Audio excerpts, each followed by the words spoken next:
10 अप्रैल 1912 आज का दिन टाइटैनिक के लिए बहुत ही अहम होने वाला था, क्योंकि आज के ही दिन टाइटैनिक ने अपना पहला सफर इंग्लैंड के साउथहैम्पटन से अमेरिका तक करने वाला था। लेकिन किसी को क्या पता था कि यह टाइटैनिक का अंतिम सफर भी है। इस जहाज में यात्रा करने के लिए अमीर लोग आए थे, जिनमें से लगभग 2500 लोग थे। टाइटैनिक की यात्रा शुरू होती है, लोग आनंद लेते हैं, सफर करते हैं। लेकिन 2 दिन बाद 12 अप्रैल 1912 से ही टाइटैनिक को हिमखंड की चेतावनियां मिलने लगती है, यानी कि समुद्र में बर्फ जमे है, आराम से चले, जिसके कारण टाइटैनिक अपनी कोर्स को 2 बार बदलता है। लेकिन टाइटैनिक अपनी चाल को कम नहीं करता और टाइटैनिक 40 की स्पीड से बढ़ता रहा। अगले 2 दिन में टाइटैनिक को 7 बार चेतावनियां दी गई, लेकिन टाइटैनिक जहाज के कैप्टन एडवर्ड स्मिथ इन चेतावनियों को इग्नोर कर देते हैं। 14 अप्रैल 1912 11:38 पर रात हो गई। हवाएं और ठंड बहुत ज्यादा थी, चांद की रोशनी भी नहीं थी। सामने देखने वाले गार्ड को सही से दिखाई नहीं दे रहा था। अचानक गार्ड को सामने बर्फ का ढेर दिखाई देता है, जिससे वह तुरंत संकेत से घंटी को दबाता है, जिससे नीचे बैठे जहाज को संचालित करने वाले लोग तुरंत जहाज चलाने ऑफिसर को फोन लगाते हैं और कहता है कि जहाज के सामने बर्फ की ढेर है, जहाज को तुरंत घुमाओ। लेकिन तब तक देर हो गई थी।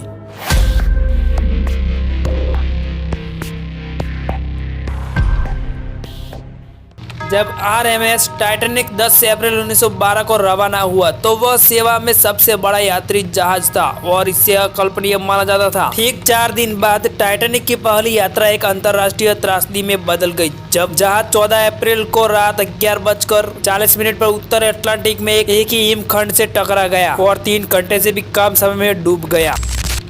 जहाज में लगभग 2220 लोगों के लिए पर्याप्त जीवन रक्षक नौकाएं नहीं थी। इस दुर्घटना में 1500 से अधिक लोगों की जान चली गई और टाइटैनिक इतिहास का सबसे प्रसिद्ध जहाज दुर्घटना बन गया और वहां पर केवल 700 से अधिक जीवित बचे थे। लग्जरी समुद्री जहाज खुद सबसे शक्तिशाली और समुद्र अमेरिकी परिवारों के सदस्यों को ले जा रहा था। Financier John Jacob Astor IV ने अपनी गर्भवती पत्नी को एक लाइफ बोट में डाल दिया। मैसेज के 6 मालिक एसिडोर स्ट्रॉस और उनकी पत्नी इड्डा की मृत्यु हो गई, जिन्होंने फिल्म टाइटैनिक को प्रेरित किया। व्यवसायी बेंजामिन गुगेनहेम की भी जहाज दुर्घटना में मृत्यु हो गई। विमान में सवार 229 प्रथम श्रेणी यात्रियों में से 190 बच गए। दूसरी ओर तीसरी श्रेणी के लगभग 995 यात्रियों में से 293 बच गए और 890 चालक दल के सदस्यों में से 214 जीवित बचे। उस समय की जांच में त्रासदी में योगदान देने वाले कई कारकों का हवाला दिया गया था। कैप्टन एडवर्ड स्मिथ के बारे में कहा गया था कि वह खतरनाक पानी में बहुत तेजी से जा रहे थे। प्रारंभिक जहाज निरीक्षण बहुत जल्दी किया गया था। जीवन रक्षक नौकाओं में पर्याप्त जगह नहीं थी और पास का एक जहाज मदद करने में विफल रहा। टाइटैनिक जिसे बनाने में अनुमानित 7.5 मिलियन की लागत हुई थी और वे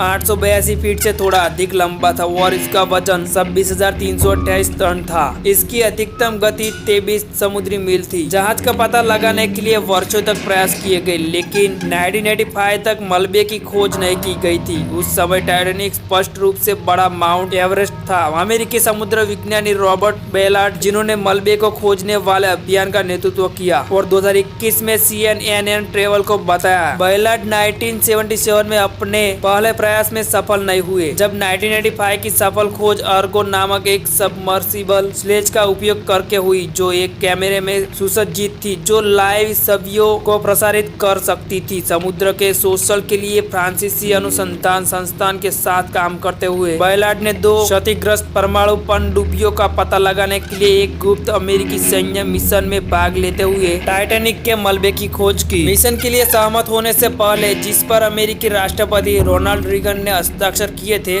उन्होंने पूछा कि क्या वह शीर्ष गुप्त कार्य पूरा करने के बाद टाइटैनिक की खोज कर सकते हैं। हालांकि उन्हें कभी भी कुख्यात मलबे की तलाश करने की स्पष्ट अनुमति नहीं दी गई थी। बेलार्ड का कहना है कि उन्हें बताया गया था कि परमाणु पनडुब्बियां मिल जाने के बाद वह जो चाहे कर सकते है। यह मलबा न्यू फाउंडलैंड के दक्षिण पूर्व में सतह से लगभग 13,000 फीट नीचे समुद्र के तल पर 2 हिस्सों में मौजूद है। 1997 में वुड्स होल ओशनोग्राफिक इंस्टीट्यूट की एक टीम ने एल्विन नाम की 3 व्यक्ति पनडुब्बी और नव विकसित दूर से संचालित वाहन जेसन जूनियर का उपयोग करके डूबे हुए जहाज को देखने के लिए पहली यात्रा की। उस अभियान के फुटेज केवल इस वर्ष सार्वजनिक रूप से जारी किए गए थे। प्रसिद्ध जहाज की तबाही में स्थायी रुचि जहाज के डूबने के एक सदी से भी अधिक समय बाद शोधकर्ता और इतिहासकार अभी भी इसकी कहानी से मंत्रमुग्ध है। गहरे समुद्र में जांचकर्ता मैगलन और फिल्म निर्माता अटलांटिक प्रोडक्शन की एक टीम ने हाल ही में पहली बार टाइटैनिक के मलबे का डिजिटल ट्विन बनाने के लिए गहरे समुद्र में पाइपिंग का उपयोग किया है।